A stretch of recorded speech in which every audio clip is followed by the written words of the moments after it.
Cependant, si ces deux personnages représentent la base de ce qu'est un super-héros, ils ont laissé la porte ouverte à d'autres types de héros, beaucoup moins sympathiques et bien plus violents.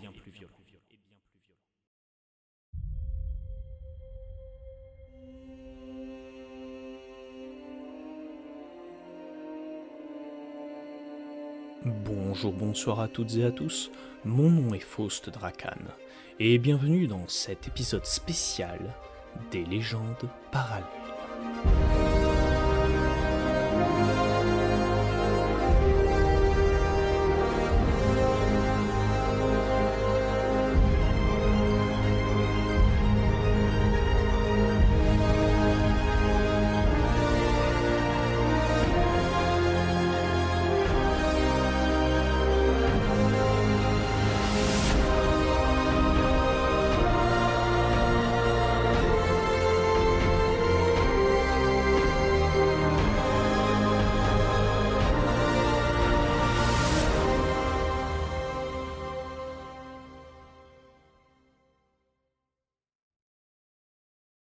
Tous les univers possèdent leurs grands méchants, que ce soit des monstres, des êtres humains ou même encore des êtres optimisés.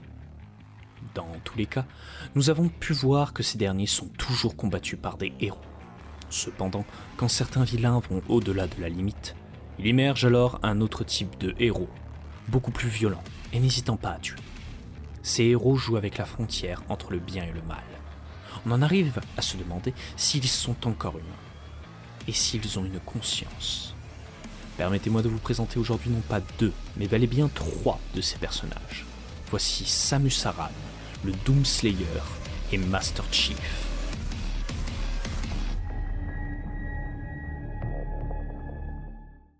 Dans les univers de nos héros, l'être humain est allé conquérir les étoiles. Cependant, cette recherche d'expansion mènera l'humanité face à de nouveaux adversaires, plus puissants qu'elle ne l'a jamais imaginé. Aliens, démons et autres créatures xénomorphes feront alors leur apparition et enchaîneront les massacres de masse, ainsi que les pillages divers. Ces créatures obligeront l'humanité et leurs alliés à évoluer et à faire des choix de plus en plus extrêmes pour faire face à cette nouvelle menace. Au départ, par de simples améliorations technologiques, avec la recherche de ressources et de nouvelles armes. Cependant, les êtres vivants étant ce qu'ils sont, la cupidité, la vengeance et la haine finissent par prendre le contrôle de la plupart des belligérants, menant inévitablement à des escalades de violence de plus en plus terrifiantes. Mais surtout menant à la création d'un nouveau type d'arme, non pas technologique, mais bel et bien humaine. C'est donc ici que nous retrouvons nos héros. Pour Samus, le massacre de ses parents par Ridley l'amènera à être adopté par les Chozo, une race alien extrêmement développée et qui modifieront l'ADN de Samus, l'éduqueront et la transformeront en un nouveau type de guerrière.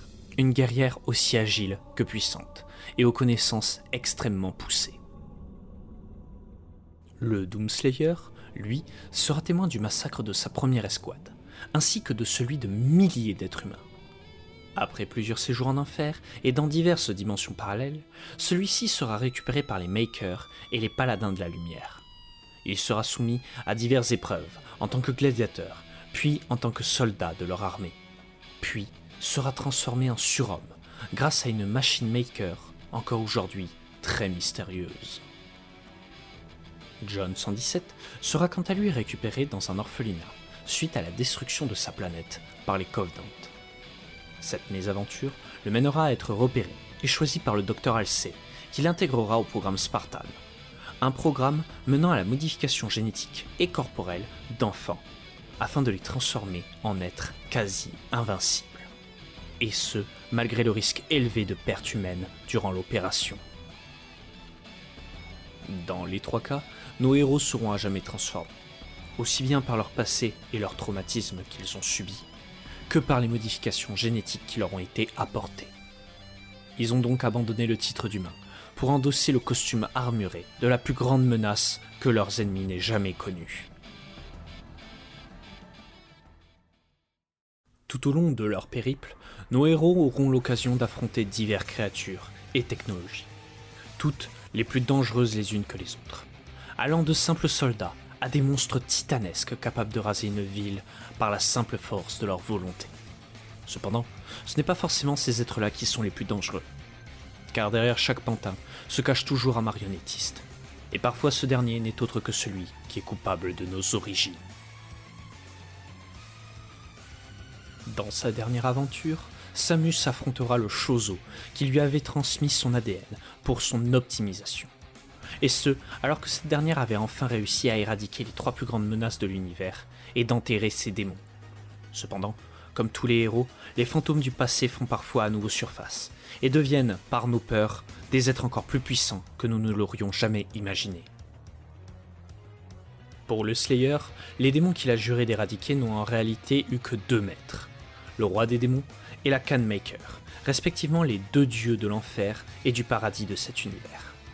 Les principes de bien et de mal étant été renversés, les êtres vivants de tous les mondes se retrouvent dans le feu croisé de cette fausse guerre, dont le but n'est que le maintien de l'immortalité des 2 parties s'affrontant. Une fois tous les éléments en place, le Slayer décida de mener sa propre guerre et d'éradiquer l'intégralité de ses ennemis, démons et anges inclus. Le Major se retrouva malgré lui à jouer un jeu dangereux, dans lequel il deviendrait LA pièce maîtresse. Mélangeant religion, politique et technologie, John fut contraint de se battre contre des adversaires endoctrinés et n'eut d'autre choix que de devenir le démon de leur religion pour les vaincre. Mais au même titre que Samus et le Slayer, le Major affrontera aussi des êtres se rapprochant de démons et de dieux issus du passé de cet univers.